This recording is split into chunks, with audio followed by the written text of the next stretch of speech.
مع الأمطار ومع الموجة هذه، فأكثر الجماهير الآن تتابع عن طريق اللابتوب. من قدنا مطورين تابع اللابتوب وبالذات اللي في البر، والجمهور يصور. ما شاء الله تبارك الله، ورعد وبرق يا الله. يا جماعة وقف المباراة، خلونا نروح البر. والله ما شاء الله تبارك الله. النصر فيها ريحة خطورة. كرة للزيلعي، عرضية داخل منطقة الجزاء، الابعاد باتجاه المرمى. الكرة إلى ضربة ركنية، إلى ضربة ركنية. يا سلام يا سلام، شوف هذه الكرة وسط الأمطار والرعد والبرق، وخليل جلال يتحدث عن تقدم الليث بأول أهداف المباراة. اصطدمت في برناوي ووصلت لفرناندو الذي وضعها في المرمى وأعلن عن التقدم من الحكم المساعد. ما أدري لقط عليه ما شفت أي شيء. عبدو برناوي، عبدو برناوي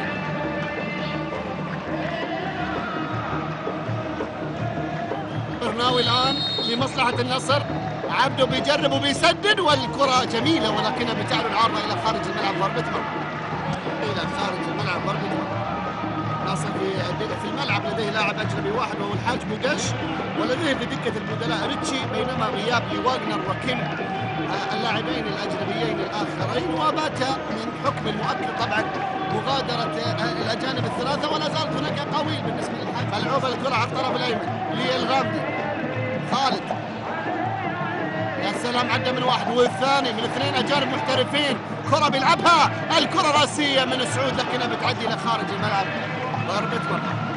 لاعب تعرض لإصابة الرباط الصليبي، لاعب ظهرت إمكانياته تحديدا من الموسم الماضي ما شاء الله عليه، من اللاعبين المميزين سعود حمود، وبدأ يعود بعد فترة من الغياب، ولاعب يعول عليه إصابة الكيم يصير بشكل ممتاز. كرة لغالب، يا سلام، غالب بيمشيها لحسين عبد الغني على الطرف الايسر. حسين بيلعبها عاليه وعرضيه باتجاه السهلاوي اللي بيحطها براسه، لكن الكره بتعدي لخارج الملعب، ضربة مرمى، ضربة مرمى.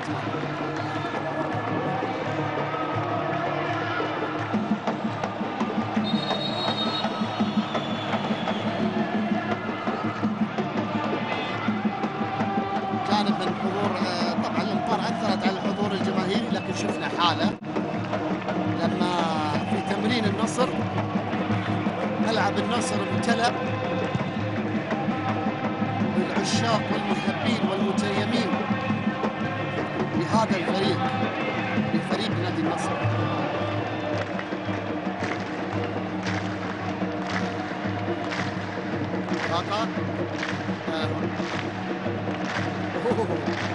والله والأهلي شكله عنده مطر هناك، شكلها امطار في جدة بعد، تأكدون لأن الأهلي يمطر شباك الفيصلي ب3 أهداف مقابل لا شيء حتى الآن.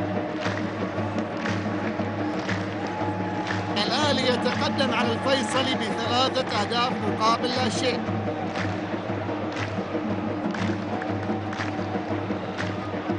نقترب من الأهلي مقابل لا شيء، بينما هنا الجماهير النصراوية متردد في التقدم. عبدو لا زال متردد حتى في التمرير، بيلعبها سيئة جدا، الكرة تتخلص، وهناك لمسة يد على أحمد عطيف في اللقطة الماضية وخطأ لمصلحة النصر. الباحث عن التعديل، الباحث عن التعديل، ووجود 5 من لاعيبة النصر. هذا حسين عبد الغني على تنفيذ الخطأ. حسين بيلعبها ايضا بتتخلص بسهوله من مدافعين نادي الشباب. كره بتعدي لخارج الملعب، هذا ناصر. البعض يشكك في قيمته.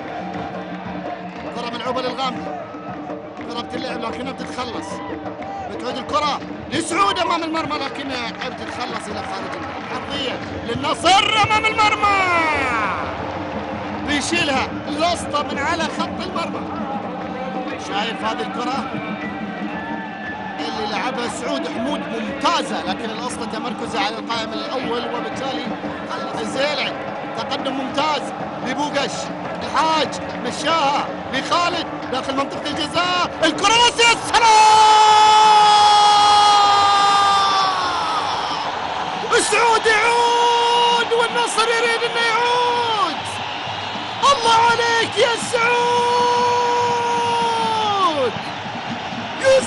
هدف جميل للعالمين. هذه راسياتك يا ماجد، وهذه لقطات الأسطورة ماجد. هذه كانت بمثابة البلنتي لماجد، والآن يأتي أحد أحفاد ماجد اللي هو سعود حمود ويضعها في المرمى راسية على طريقة الأسطورة في المرمى ليعلن عن عودة النصر السعودي. المرة الأولى شالوها من على خط المرمى، والثانية تعانق شباك المرمى، والسعود يعود ولد حمود.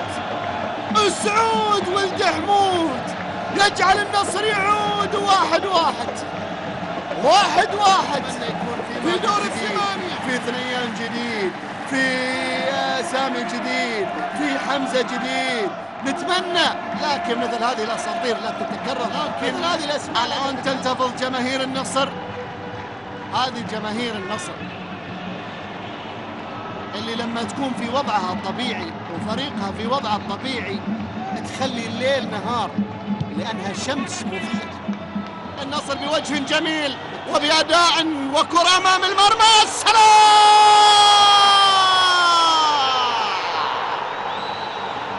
كاد العالمي أن ينهي الشوط متقدما ويعاقب بطل الدوري. يا سلام يا ابو قش، وشعار على دخلتين على الابعاد. الكرة بتعود وبلنتي وطرد، بلنتي وطرد لفرناندو. شوط الانتفاضة النصراوية وشوط الصحوة النصراوية وشوط للعالمي من زمان عطاه كوع وقرار جريء جدا من قبل السيد خليل جلال. صادها خليل جلال وبطاقة حمراء مستحقة لأحد اللاعبين اللي كنا على مقربة من أن ينهي الشوط متقدما.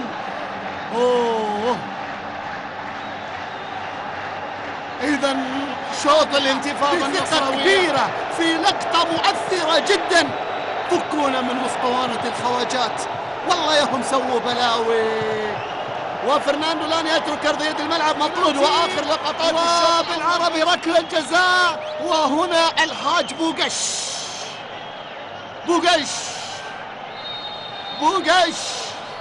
الحاج بيلعبها في المرمى. السلام!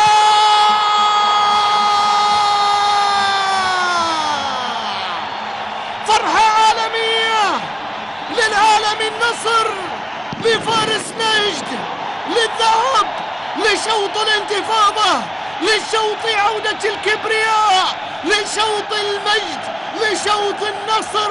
النصر يعلن النصر في الشوط الأول بهدف ثاني عن طريق بوقش بفرحة نصراوية كبرى. فرحة النصراوية يعلن من خلال يا فارس نجد أنه يريد أن يمتطي صهوة جوادة مجددا، يريد العودة للواجهة مجددا. عد يا نصر فإن جماهيرك تنتظرك، عد يا نصر وكن على الميعاد. الشباب كانت له ضربة البداية، تقدم بهدف عن طريق فرناندو، وكانت الضربة الموجعة أعتقد أنها من أصل الفريق الشبابي من فرناندو الذي اعتبر نقطة تحول أولى في مباراة أمريكا الولايات المتحدة الأمريكية.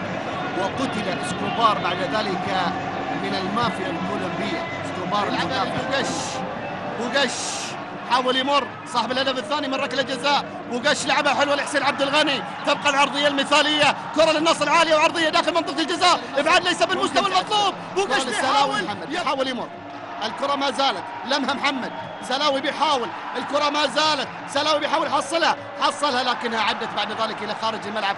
ضربه مرمى.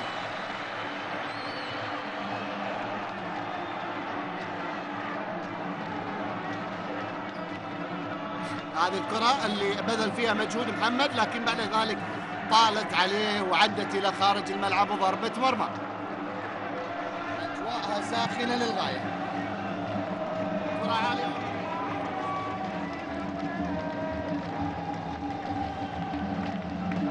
في آخر تمرين للاعبين نصر اجتمعوا بقيادة حسين عبد الغني وتعاهدوا على تقديم كل ما لديهم في هذه البطولة، بطولة عمرها 5 مباريات، وليس بالضرورة أن تفوز المباريات الخمس، ولكن 5 عليك أن تتجاوزها تتوج بطل ببطولة تصل بك إلى دوري الأبطال العربية السعودية. وقبل ذلك بعد ما كانت 4 مباشرة، شمراني بطاقة حمراء قد تظهر، راح نشوف. نعم، غالب مثل ما فعل فرناندو فعل غالب، لكن الغامدي وبطاقة حمراء بيخلصها. هذه الكرة اللي أبعدها العنزي، وهذا هيجيتا. والله برافو لمخرج المباراة، صح لقطة هيجيتا أول، برافو يا مخرجنا والله. نعم، ربطها حلوة. لا مخرجنا شكله لعيب كورة. الله على أيام الشيب الكاميروني، والله أيام. هذا سعود وهذا راضي، هذا سعود لما طلع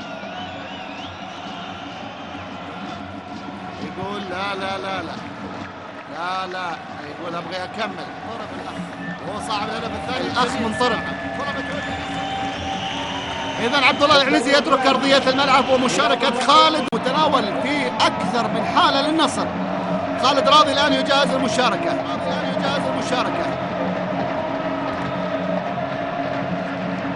يبدو ان اصابه عبد الله العنزي ستجعله غير قادر على اكمال المباراه. الأعلام النصراوية ما زالت ترفرف، وفرحة الشعب الأصفر حتى الآن مستمرة مع بلجيكا في 90 و94. يعني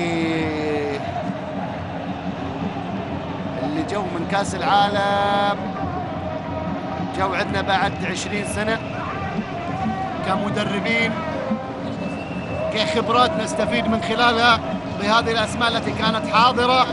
تعرض لإصابة وعلى إثرها سيترك المباراة كتبديل اضطراري الآن يحدث ليشارك خالد راضي.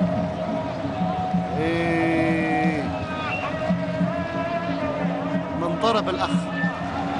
آخر ربع ساعة يا خالد، آخر ربع ساعة لمحبين نصر وما ترانا من أجل الفوز، وآخر ربع ساعة لمحبين ليث من أجل العودة ولمصلحة حسن معاذ.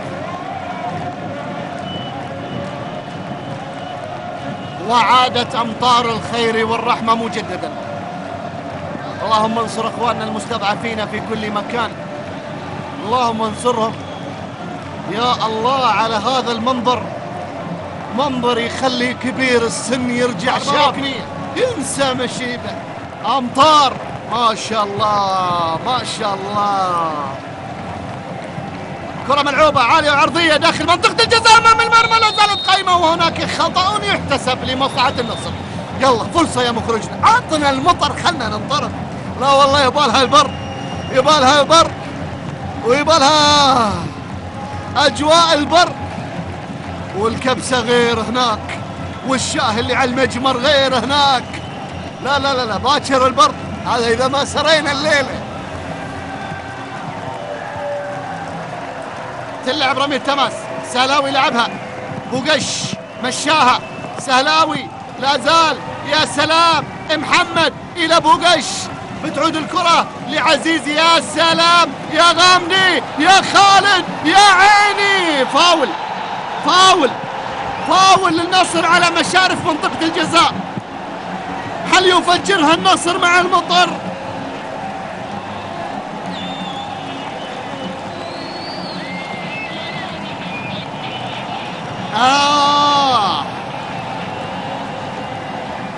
خطأ للنصر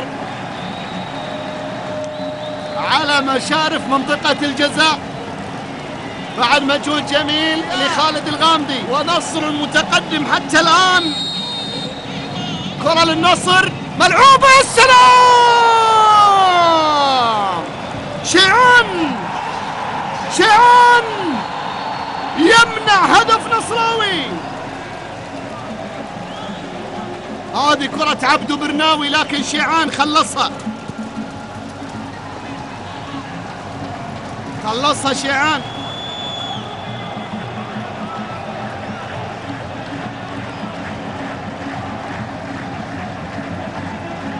هذه الكرة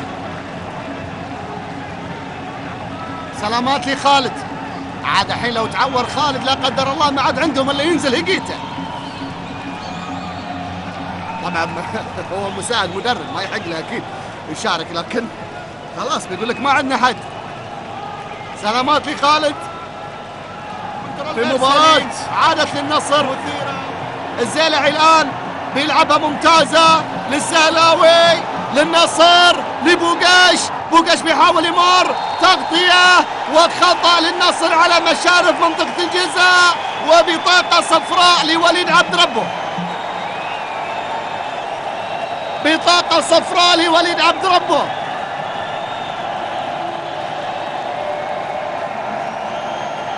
هذه الكرة اللي يحتسب من خلال الخطأ. بالقدم اليمنى قطع الكرة وباليسرى تسبب بالخطأ.